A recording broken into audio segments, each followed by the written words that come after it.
Rio de Janeiro, forcément, c'est la destination qui s'est rêvée.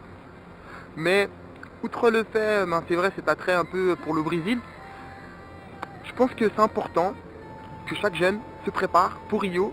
Et donc dès maintenant, se rassembler autour de leur paroisse, se rapprocher de leur paroisse et des différents groupes qui sont déjà partis.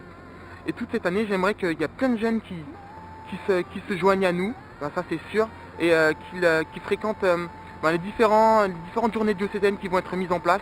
Donc tout au long de l'année, investissez-vous par n'importe quel moyen, je sais pas, ça pourrait être l'animation, des chants, ça pourrait être aussi des sketchs ou je sais pas.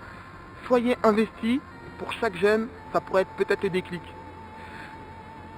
La personne qui part va pas forcément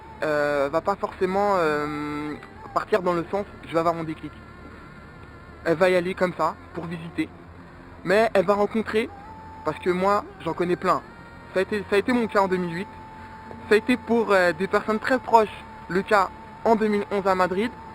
C'est forcément un déclic de voir autant de jeunes rassemblés et de voir autant de foi et de ferveur.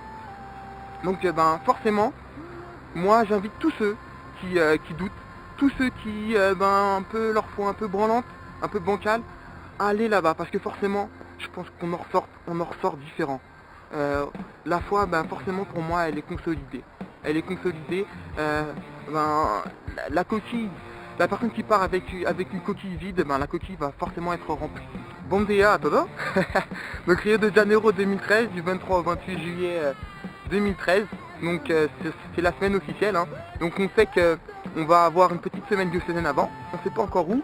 Mais c'est important de se préparer et de prévoir déjà son planning. Donc pour tous ceux et toutes celles qui pensent partir et qui ont l'idée de partir, déjà faut commencer peut-être à prévoir vos vacances avec vos employeurs, ou alors commencer à mettre quelques sous de côté. Donc voilà, à bientôt.